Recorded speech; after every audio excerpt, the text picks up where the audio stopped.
नमस्कार, आप सभी का एक बार फिर से स्वागत है हमारे चैनल खाटू श्याम में। आप सभी को पुत्रदा पवित्रा एकादशी की हार्दिक शुभकामनाएं। आइए बात करते हैं इस एकादशी की, जिसे सावन की पुत्रदा पवित्रा या पवित्रोपना एकादशी भी कहा जाता है।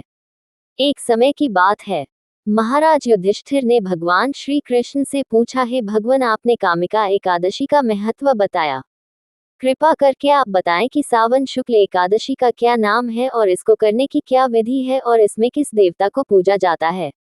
भगवान श्री कृष्ण मुस्कुराए और बोले, हे राजन, सावन शुक्ल एकादशी का नाम पुत्रदा और पवित्रा है। इसकी कथा सुनने मात्र से ही वाजपेयी यज्ञ का फल मिलता है। आज मैं तुमको इसकी कथा सुनाता हूँ, ध्यान पूर्वक सुनो। यह एक ऐसी कथा है जहाँ एक धर्मात्मा राजा की पीड़ा, एक गाय के आंसू और एक व्रत की शक्ति से बदल गया एक जीवन। बहुत समय पहले की बात है। द्वापर युग में महिष्मती नाम की एक नगरी थी, वैभवशाली, समृद्ध और आनंदमयी। वहां के राजा थे महिषी जीत, धर्म के मार्ग पर चलने वाले और सत्यवादी राजा, दयालु और प्रजा का पालन पुत्र की तरह करने वाले राजा। लेकिन उनके जीवन में एक ऐसा खालीपन था जो सारी धन दौलत, वैभव और सारी शोभा होते हुए भी उन्हें खाली रखता था। सारी सत्ता उस खालीपन को भर नहीं पाती थी। उन्हें संतान नहीं थी। संतान ना होने का खालीपन केवल वही समझ सकता है जिसके कोई संतान ना हो। वो राजा राजमहल में अपने सभी कार्यों को पूरे मन से मुस्कुराते हुए करते और रात के अंधेरे में सुनाई देती थी उनकी आंसुओं की गूंज। उनके मन का खालीपन। राज सिंहासन पर बैठा एक दुखी पिता, जिसकी झोली कभी भरी ही नहीं थी और जिसकी गोद पूरी तरह खाली थी। राजा महिजीत ने बहुत से यज्ञ किए, ऋषियों से मिले, तीर्थ यात्राएं की और बहुत से दान किए, लेकिन उन्हें संतान नहीं मिली। एक दिन दुखी होकर उन्होंने एक सभा बुलाई। आंखों में आंसू, उनके स्वर में कंपन था। उन्होंने कहा, हे मेरे प्रजाजनों, मैंने कभी किसी से अन्याय नहीं किया, किसी का धन नहीं छीना, ब्राह्मणों का अपमान भी नहीं किया। मैं सबका रक्षक बना, सबको अपने पुत्र के समान माना। फिर भी मेरी झोली सुनी क्यों है? संतान का सुख मुझसे क्यों दूर है? राजा की यह करुणा पुकार सुनकर उनके सभी मंत्री, पुरोहित और प्रजाजनों का हृदय द्रवित हो गया और फिर इसका हल ढूंढने के लिए राजा अपने मंत्रियों को लेकर वन की ओर चल दिए। वन में वो कई आश्रमों में कई ऋषियों से मिले और अंत में उन्हें दर्शन हुए ऋषि लोमेश के। वो वयोवृद्ध, दिव्य, तेजस्वी, तप के परम पथिक, जिनका एक एक रोम कल्पों में झड़ता था। वो एक बहुत ही दिव्य पुरुष थे। राजा और उनके मंत्रियों ने लोमेश ऋषि को वहां प्रणाम किया और राजा ने उन्हें अपने आने का कारण बताया।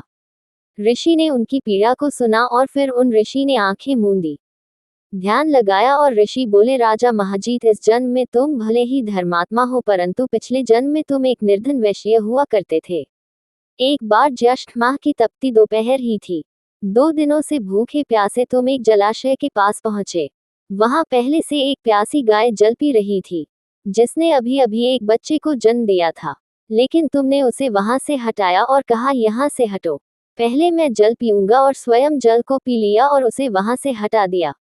उस प्यासी गाय के आंसू और उसके हृदय की पीड़ा ने राजा के भाग्य से संतान वियोग लिख दिया। उस दिन भूखे रहने के पुण्य के कारण तुम राजा तो बन गए, लेकिन गाय को जल से वंचित करने का पाप तुम्हें पिता बनने से वंचित कर गया।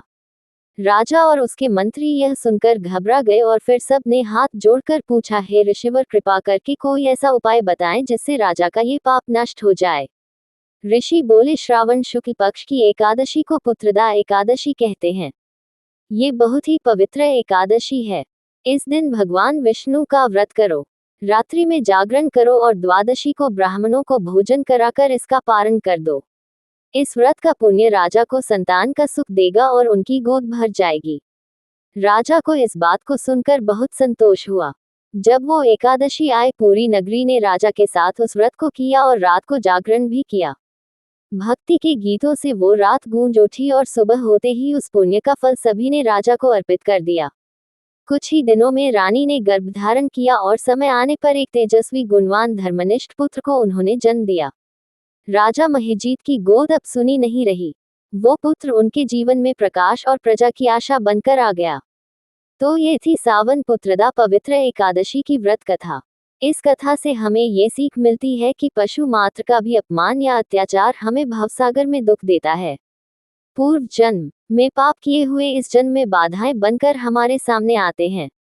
लेकिन भक्ति, श्रद्धा और व्रतों की शक्ति से भाग्य को बदला जा सकता है।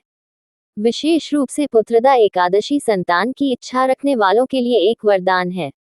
भगवान श्री कृष्ण कहते हैं, जो श्रद्धा से इस कथा को पढ़ता या सुनता है उसके सारे पाप नष्ट होते हैं, उसे संतान सुख प्राप्त होता है और अंत में वह वैकुंठ धाम को प्राप्त करता है।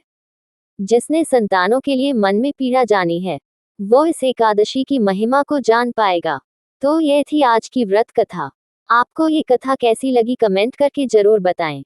साथ ही मेरे चैनल भक्ति ज्ञान को सब्सक्राइब करना ना भूलें। धन्यवाद।